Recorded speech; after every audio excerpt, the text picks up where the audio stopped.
Welcome to a new edition of the Neon Jazz interview series with jazz saxophonist and veteran journeyman Dan Block. He really digs and is promoting his latest disc that he did with his brother, 2018's Block Party. He took up saxophone just short of his 14th birthday, trumpet afterwards, and the clarinet the following year.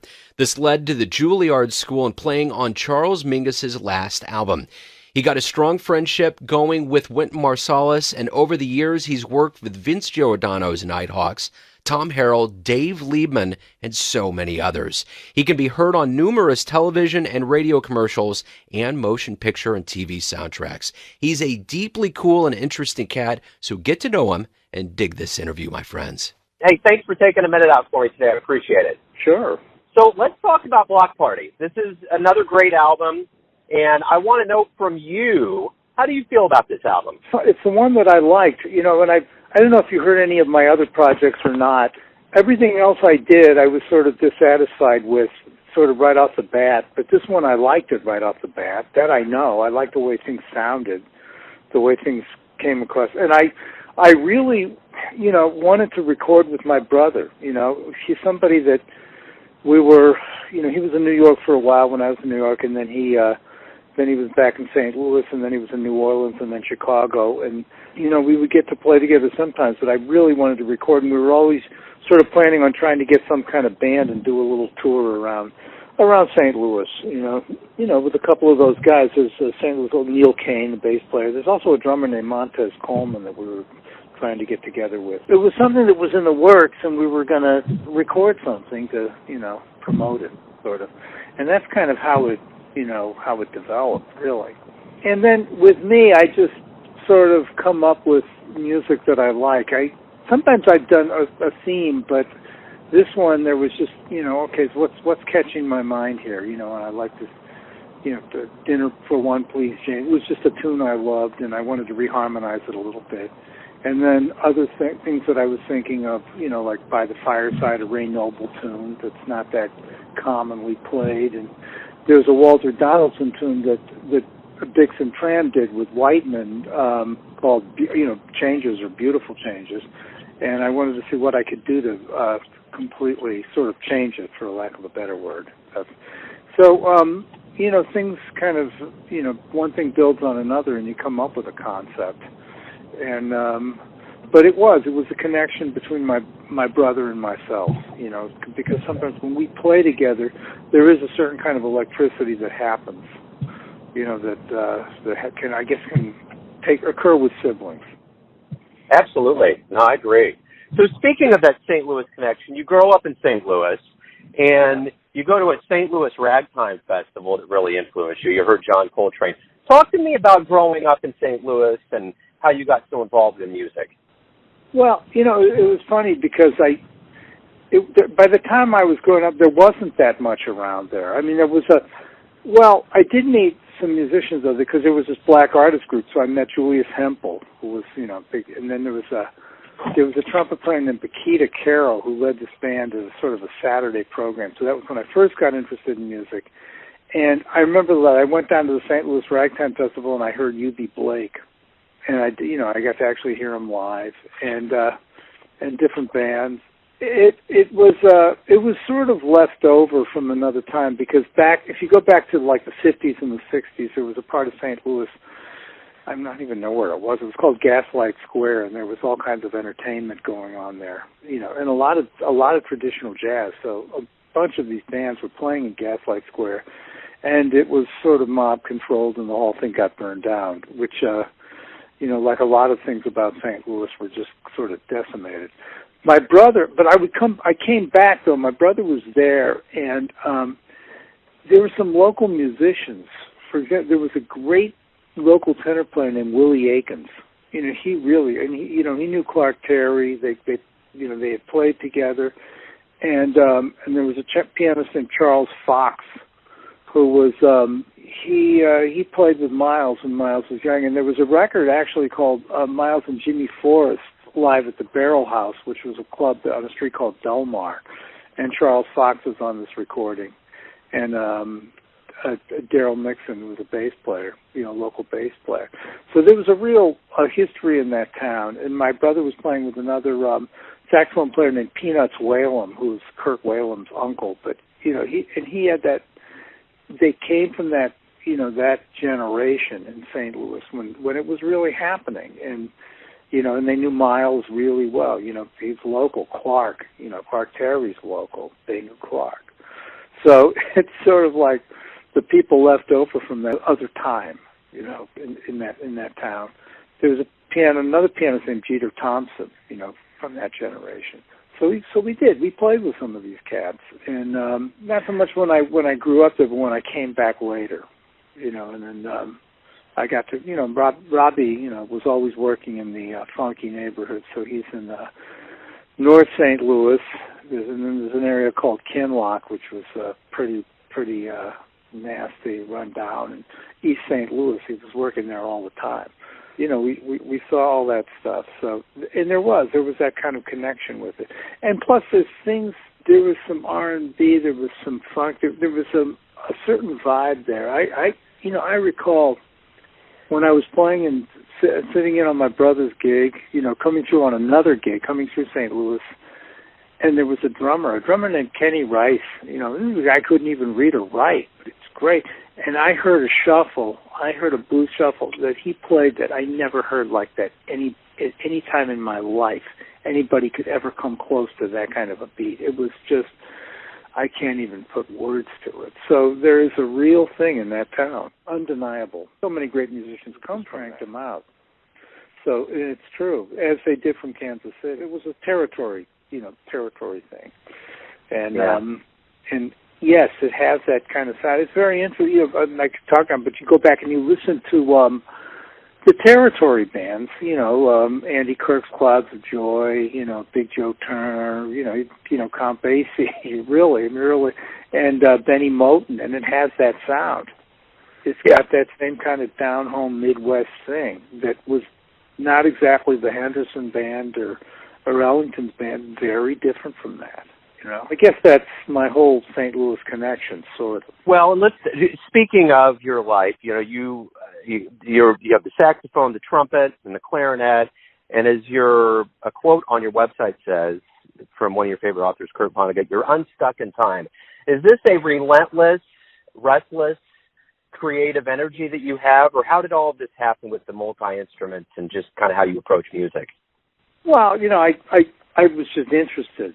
I was drawn to different kinds of music when I was much younger, before I even took up an instrument. And I heard that, soul music for the first time, the black music, the Motown and Memphis stack, first time on the radio. It was so unbelievable for me and inspiring to hear these bands. And it did make me want to play music, I guess sort of the first jazz I heard after that was Dave Brubeck and Jerry Mulligan and all that. It was the stuff that was around the house. And, later on, I got into everything else. But I suppose I must have, because I was drawn to classical music, and all the periods of jazz. I never really got married to one period of jazz. Many of the people that I know here or know everywhere, are sort of that way. This is what they do. They play hard bop or whatever, or they play traditional jazz, and that's what they do. And that's their thing. And with me, I was always kind of moving around. Because I was just attracted to those different forms of music. I'm also, I love Latin music. I love the clave. That has a real draw for me as well. And it's not like that goes away. So it's true. So maybe unstuck in time, but unstuck in styles, because I feel there's an emotional sort of a resonance with all this different stuff, all these different periods and all the different genres. Yeah, and your arc has really kind of hit a lot of high notes in your life. You spent some quality time with Wynton Marsalis, and you have an endearing friendship with him throughout the years. Talk to me about working with him. What have you learned? He's very tough, and he's very supportive at the same time. What he seems to like, and I'm somebody that, plays with the band. I'm not a member in the band, but I've worked with him. He really prizes individuality. You know, what he doesn't really like is somebody that's sort of a clone of something else. You know, that he doesn't want to hear. You know, and that's very attractive to me. Is that he really? It really doesn't matter what period you're playing. You could be playing an Ellington Cotton Club thing, but he doesn't want to hear the note for note, you know, Bigard thing or the note for note Harry Carney thing. He doesn't want that. He wants you to do your own thing, which is sort of what Ellington was like. You know, from what I, know, he was really like that. And Wynton was very much like that. You know, and then there's that classical side to him because we went all the way back because we went to school together. And, we both played classical music, and Wynton was just as drawn to classical music. And he, in a way, kind of struggled, with, well, what am I going to do? Which way am I going to turn? Am I going to do both? And then he realized that, you can't do both. You're sort of stealing from Peter to pay Paul when you do it. And he went the way he went. But he's a brilliant composer. The one thing about your career, too, is that you've been in a lot of television, radio commercials, and soundtracks. Has this been a real gratifying part of your career to be a part of something that's gotten, a lot of people listening to you? Well, sometimes. It just depends what it is. I mean, some of the more exciting things I've done is when I've had to do an arrangement, like a big band arrangement, all of a sudden. And then sometimes it can be like it was. I mean, I did a UPS spot that ran a lot on TV, and I don't even know if it's running. It might be. It was, I Ain't Got Nobody with Catherine Russell singing in it, and I did that, that arrangement. You hear parts of it, and it is gratifying. And then I did, there was a whole project we did for Stella Artois, that they did an LP, around Christmas time, I don't know how many years ago. But it was sort of that thing where we would just take these Christmas carols or whatever and just completely make something else out of it. So, yeah, that can be very exciting, and then sometimes it can be, forgettable, not that, and it's something that's not really, there's not a lot of that anymore anyway, really. I mean, there's drips and drabs, something here and there, but those days are sort of gone, where they had all those commercials and all those, unfortunately, all those commercials that paid into the pension funds, because that's a big problem that we have now in the union, is that our pensions are our pension is shot because it was mishandled to some degree. It was off the subject, but it's really that you don't have that commercial scene where they're paying into the pension fund like they did. It's a different world, some of that was exciting and was interesting, And then, playing the clarinet with a different kind of clarinet, getting a different sound. I always come up with my own different, I don't know if it's rebellious or not, but just a contrary way of doing things, And then sometimes it works out. Yeah, without a doubt. Well, you had a chance to play on Mingus's last album, correct? Yes, when he was alive, I did. I mean, it was the kind of thing. Paul Jeffrey was somebody that we met when we came to New York, and he was the first person I met when I came to New York. I transferred from Indiana University over to Juilliard, and I was really on the fence. I wanted to be a symphony player, but then I was, drawn to jazz or whatever. And then I met Paul one night, and it was like, man, Paul, he was Monk's last tenor player. And working closely with Mingus, and he had a rehearsal band, and it was kind of like, Mingus said, well, why don't you get those cats in the band, and then you can get the stars, and they can solo on the record. So that's kind of what happened on that. And we were all there, listening to all this incredible blowing that took place on this record, which was, pretty unbelievable. Just kind of almost like a fly on the wall, really. Yeah. In a way, but it's, it's useful to do that at one point in your life, Well, you've had plenty of moments where you've been in the forefront. You play with a lot of people. I mean, so let me ask you this. How do you feel about your career at this point in your life? Are you happy? Well, basically, but I'm always interested in where I can go next. Being that I'm teaching at Juilliard and I'm, imparting all this information to these students. And as I do that, I realize, I think I want to explore this. This is, I really want to get beneath the surface on some other kinds of music that maybe I didn't, So I guess getting in greater depth with whatever music I happen to be playing, with whatever I happen to be doing, yes, is something that maybe a change I would want to make in terms of that. And then I do find that the educational end of it is quite gratifying because it can be, at best, at least at Juilliard, it's very much that way. It's very interactive because, just the level of talent over there is just astounding. And they do pick up on things. And you make musical discoveries. I've made it with them, and then these things kind of just happened. Yeah. So it's true. Yes, I do want to move forward because moving forward with the various discoveries that I've made musically. Yes. So let me ask you this: why do you love jazz? Well, that's a tough one.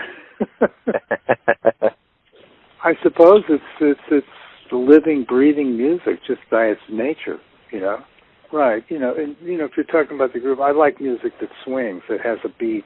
That's really what's important to me. It's a music that has a beat, that has a groove, and that's what I find, carries the day. And then, harmonically and rhythmically and melodically, what happens with jazz and different jazz styles, yes, was intriguing. I remember when I first got interested when I was, 14, and I first heard it. It was like, oh wow! Look at all the things that are listen to all the things that are going on. I never, all the pop music that I heard, there was nothing like that going on. When I heard that, it was just so astounding that, oh my gosh, listen to this music. There's all these different things that are going on.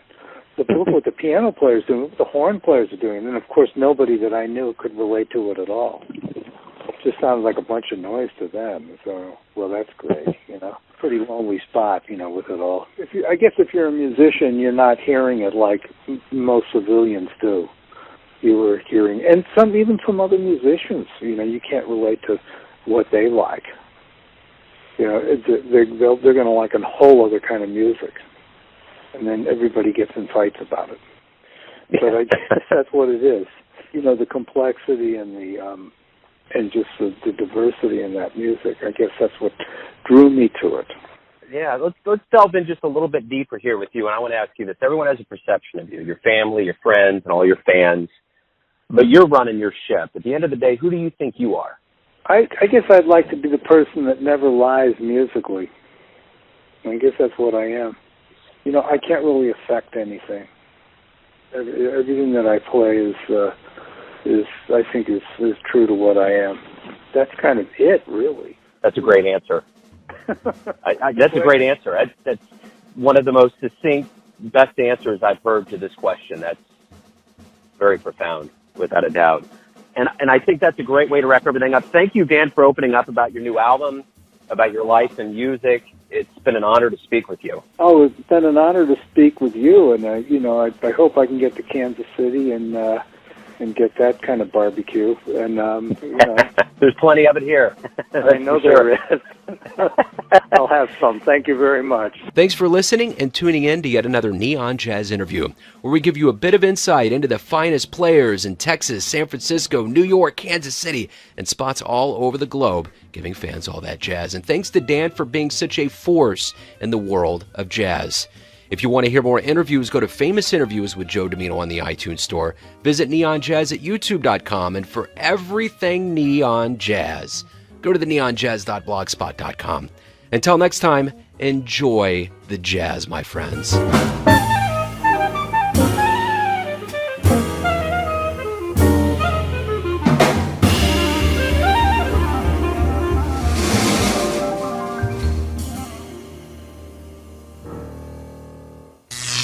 Neon Jazz.